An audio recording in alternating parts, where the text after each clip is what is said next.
और अफगानिस्तान से जुड़ी बड़ी खबर है ये, जहां बॉर्डर पर टेंशन लगातार जारी है। जहां डुरंड लाइन पर दोनों देशों के बीच टेंशन इस वक्त जारी है, ये बड़ी खबर है।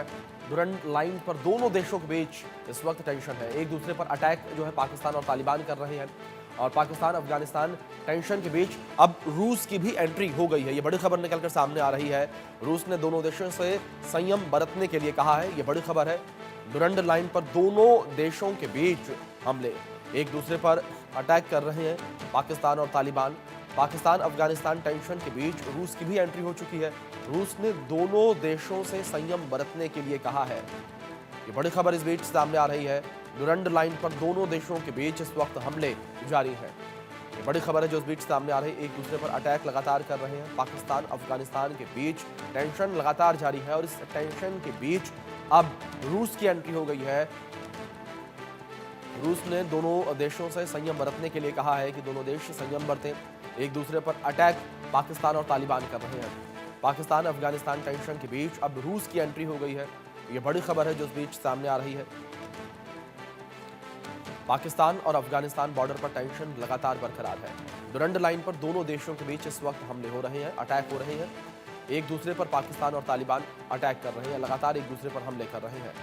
रूस ने दोनों देशों से संयम बरतने के लिए कहा है। अब इस पूरी टेंशन के बीच रूस की भी एंट्री हो गई है, और रूस ने दोनों देशों से संयम बरतने के लिए कहा है। रूस कह रहा है कि दोनों देश जो है संयम बरतें, संयम से काम लें। ये बड़ी खबर है जो इस बीच सामने आ रही है। पाकिस्तान और अफगानिस्तान बॉर्डर पर टेंशन लगातार जारी है। डुरंड लाइन पर दोनों देशों के बीच हमले जारी हैं। एक दूसरे पर अटैक कर रहे हैं पाकिस्तान और तालिबान। पाकिस्तान अफगानिस्तान टेंशन में अब रूस की भी एंट्री हो गई है। रूस ने दोनों देशों से संयम बरतने के लिए कहा है। हमारे सहयोगी अजय जांडियाल जुड़ गए हैं लाइव, सीधे उनका रुख करेंगे अधिक जानकारियों के लिए। अजय, जानकारी आपसे चाहेंगे यहाँ, जिस तरीके से लगातार अफगानिस्तान और पाकिस्तान के बीच टेंशन बनी हुई है, और इस टेंशन के बीच अब रूस की भी एंट्री हुई है, ये एंट्री किस तरीके से है, क्या दर्शाती है ये एंट्री? देखिए, लगातार जिस तरीके से अफगानिस्तान और पाकिस्तान में जो ठनी हुई है, उसके पीछे की वजह बड़ी साफ है। पाकिस्तान ने जो है जिस तरीके से अफगानिस्तान की बॉर्डर को पार करके वहाँ के इलाकों को निशाना बनाया, उसके बाद अफगानिस्तानी सेना जो है वो लगातार टीटीपी के साथ मिलकर पाकिस्तान को पर हमले कर रही है, और लगातार आप देखें तो पाकिस्तानी सेना को काफ़ी इसमें नुकसान भी उठाना पड़ रहा है। मगर रूस की एंट्री का मतलब बड़ा साफ है कि जिस तरीके से रूस की इसमें एंट्री हुई है, उसके बाद ये विवाद अब थमने वाला नहीं है। जिस तरीके से आप देखें तो रशिया यूक्रेन का युद्ध चल रहा है, दूसरी तरफ से हमास इसराइल का युद्ध चल रहा है। तो ऐसे में अगर यहाँ पर भी अफगानिस्तान पाकिस्तान आमने सामने है और बीच में रूस की एंट्री होती है, तो यकीनन आने वाले समय में ये युद्ध की शक्ल जो है वो ले सकता है, और पाकिस्तान के लिए खासतौर पे जो है वो परिस्थितियां खराब हो सकती हैं। क्योंकि अफगानिस्तान सेना जो है आप देखें तो वो युद्ध के लिए माहिर है। माहिर इसलिए मैं कह रहा हूं क्योंकि आप देखें तो अमेरिकन फोर्सेस के घुटने अगर किसी ने टिकाए तो उसके पीछे अफगानिस्तान रहा। बेशक उनको नुकसान उठाना पड़ा, मगर अफगानिस्तान में आकर भी अमेरिका जो है वो हरा नहीं सका अफगानिस्तान के लोगों को, तो उन तालिबान को। तो आज तो तालिबान सरकार में है, तो ऐसे में यकीनन जिस तरीके से वो लगातार पावर में है, हथियार हैं, और कहीं ना कहीं आसपास के देशों के साथ अब जो उनके संबंध है उसमें अगर कहीं उन्हें फ़ायदा मिला तो पाकिस्तान के लिए काफ़ी चुनौतियां होंगी। रूस के शामिल होने के बाद ये चीज़ें और बढ़ जाएंगी। बिल्कुल अजय, जाहिर तौर पर। दूसरी ओर अजय, जिस तरीके से पाकिस्तान और अफगानिस्तान के बीच टेंशन लगातार बनी हुई है, आप इस टेंशन की मुख्य वजह क्या मानी जाए? क्या जिस तरीके से पाकिस्तान लगातार काबुल की धरती से आतंकवाद को बढ़ावा देने का प्रयास करता रहा है, लेकिन तालिबान अब इससे इनकार कर रहा है, अफगानिस्तान इससे इनकार कर रहा है, और जो अफगानी सरकार है उसकी नजदीकियां भारत से बढ़ने लगी हैं, क्या उसका यह असर देखने को मिल रहा है?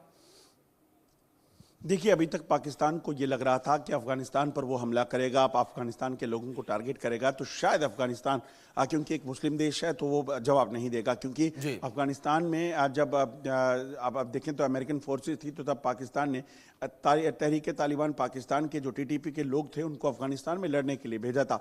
मगर उसके बाद जब उन्होंने टीटीपी के लोगों के इलाके पे, जहाँ पे टीटीपी बसता है, उस इलाके को खैबर पख्तूनख्वा को कब्जाने की कोशिश की, तो टीटीपी के लोगों ने विरोध किया।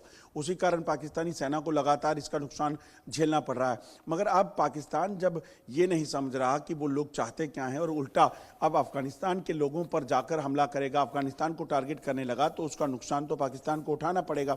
और वजह बड़ी साफ है, अफगानिस्तान के बॉर्डर को पार करके जब आप वहां पर जाकर वहां के लोगों को, मासूम बच्चों को, महिलाओं को निशाना बनाएंगे, एयर स्ट्राइक करेंगे अपने दोस्त देश के साथ, अगर आप ऐसा कर रहे हैं तो आप सोचिए वो दोस्ती कहाँ काहे की दोस्ती हो सकती है।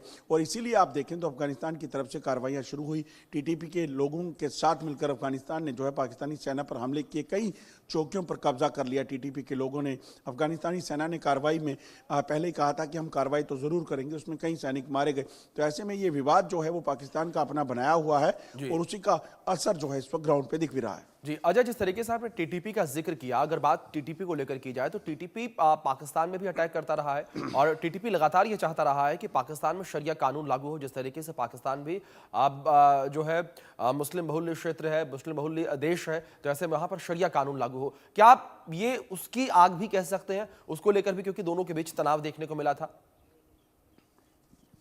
देखिए, पाकिस्तान अगर आप देखें तो एक लंबे समय से पाकिस्तान की जो एक नीयत रही वो हर जो ऐसा देश जो मुस्लिम देश है उसका इस्लामीकरण करने की कोशिश कर रहा है, उसे अपने किताब के हिसाब से वो चलाने के प्रयास कर रहा है। आप देखें तो बांग्लादेश में जो हालात आज बने हैं, अच्छा भला देश जो था उसको आज पाकिस्तान ने इस कगार पे खड़ा कर दिया कि वहाँ पर हर रोज़ कोई ना कोई मारा जाता है, मिनॉरिटीज़ पर टारगेट होता है। और जो तरक्की की ओर बढ़ रहा देश था उसे आज आपने कई साल पीछे कर दिया है वहाँ यूनुस को बिठा के। ये पाकिस्तान की देन है। इसी तरीके देखें तो आप जितने भी अरब कंट्रीज हैं वहाँ पर पाकिस्तान ने अगर जो करने की प्रयास किए उसमें क्या किया, पाकिस्तान ने वहाँ पर इस्लामीकरण करने का जो है वो प्लान किया। ये अपने आप में दिखाता है कि जिस तरीके से लगातार पाकिस्तान के जो प्रयास हो रहे हैं उसके पीछे पाकिस्तान की जो सोच है वो इस्लामोफोबिया पाकिस्तान जो फैलाना चाहता है उस चीज़ की कोशिश कर रहा है और इसी कोशिश को वो अफगानिस्तान पे भी थोपना चाहता था। अफगानिस्तान पिछले कई सालों से एक लिमिट में था, या ये कहेंगे कि वो अनपढ़ता वहाँ पर और जिस तरीके से वहाँ पर लोगों को एजुकेशन महिलाओं की नहीं मिल पाती थी, तमाम चीज़ें थी।